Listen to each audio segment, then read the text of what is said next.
Welcome back for the second segment of Trips and Traps. Andy Serling, Eric Donovan, and we're going to get right back to work with some races from the inner, and we're going to start with the race from Friday the 5th. Well, similar to the one we showed last segment with Pop Artist, we're going to take a look at the 7-horse Decadent Man here. Have some significant trouble coming out of the gate here. Decadent Man's going to get slammed from both sides. I think it is here. It gets slammed from the inside, and the horse to the outside stays his position, but there's some other horses causing some crowding outside. Decadent Man really gets clobbered early here, and we're going to see when we switch to the pan shot how much it really cost him. Yeah, you'll see him drop back quickly to last, and he's sort of, obvious one getting in trouble and steadying back to last there.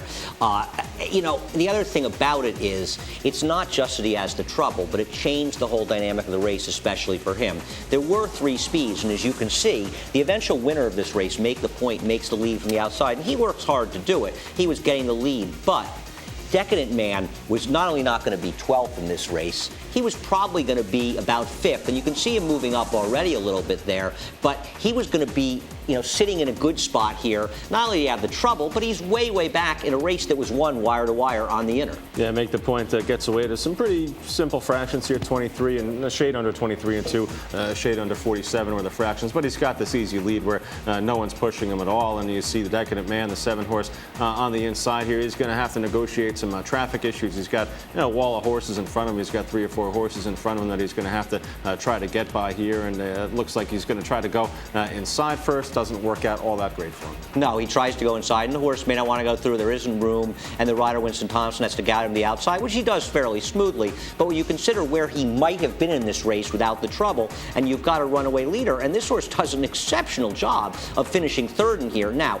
the winner here, I don't know what happened, but it seems like the rider takes a hold of him towards the end, and actually the horse almost loses a race he had sewn up. So you can say the margins could have been a little bit farther, but this is a horse that was going to lose a race by 4 lengths, and that trouble was much, much more than 4 lengths, and in my mind, Decadent Man would have won this race without the trouble. And Decadent Man's had 2 races now. I guess you can kind of give him an excuse for a muddy track race here on November 15th on the main track, and then this race here. Before that, he'd been in Suffolk Downs for trainer Joseph Signori, so I think a horse that's going to go off a price again next time, although he did get bet in this race. Yeah, well, he should have been bet. I think he was about 6 to 1 or so in here, just under 6 to 1, and he probably should have been lower, and whatever price he is next time, you see where he is, you see what price he is, but Decadent Man is a horse that ran significantly better than it looks on paper. Second race we'll take a look at in the second segment is the first race on December 6th. This was Saturday. We're going to take a look at the start here. I just thought an excellent race from race riding from Channing Hill. He's on the 8 Bbob, who was the 2 to 1 favorite in this race.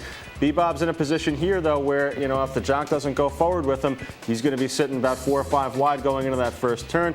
Channing shakes the reins up a little bit. He clears off here, and this really makes the race, the whole entire race, for just about every horse in here. And we're going to pause it in just a second here, and we're going to show you where some of the horses' positions were that we're talking about. Obviously, Bbob, the number 8 horse on the front end after that a good start from Channing Hill, just a heady ride to clear him off and get him to the front here.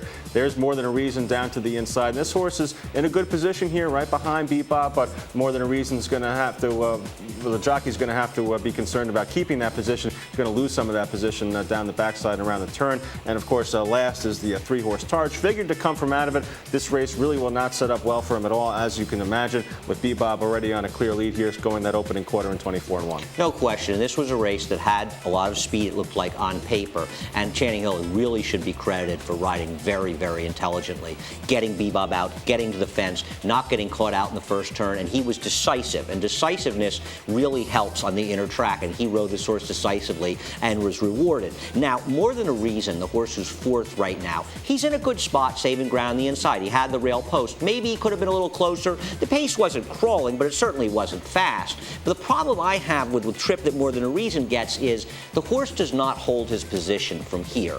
And I think that's something that we talked about a little earlier on the last segment, but something important about the inner. You've got to hold your position. And the horse is, I don't know why, dropping back. And there's Targe making a 3-wide run around right here. Now, Targe has nothing he can do about it. He's a closer. More Than a Reason has the speed to be close, but somehow just drops out precipitously. Looked like there may have been a little bit of the horses getting tight there around the turn, but still, even at that point, jockey Malin Studer really has to just punch her through there and be able to keep the position here, because as you see now, she's really in a bad spot here. She's in behind horses. The horse that was coming from last, Targe, is outside of her, now has taken over the lead for a second place.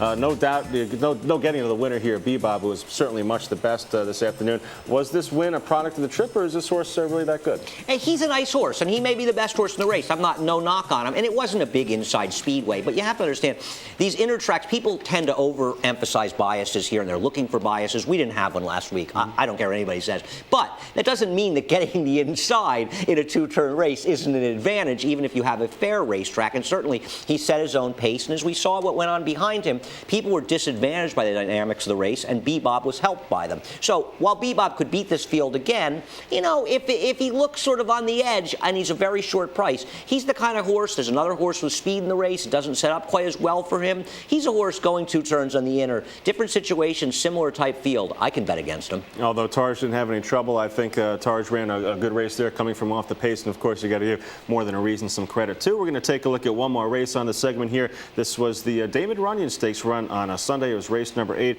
We're interested in the 10 Fiddlers of Fleet, a horse who I always thought for the most part was a sprinter and a speed horse at that, but stretches out here from the outside post. Yeah, I mean, first of all, what happens in this race is the race is wired once again from the inside by Haynesfield, and Haynesfield takes advantage of that inside post. And there's the 10 Fiddlers of Fleet, who is a very fast sprinting speed horse. And this, you know, is interesting to show in conjunction with Bbob. I'm not saying that this horse could have easily cleared the field, but this is not a particularly decisive rider. When you have that outside post going two turns on the inner, I mean, look at poor Fiddlers of Fleet. Through no fault of his own, a horse that could have been 2 lengths out, off the leader, because of taking the turn wide and not being ridden aggressively, he finds himself a good 4 to 5 lengths behind, and he's still out in the middle of the track. The race is won by an inside speed horse.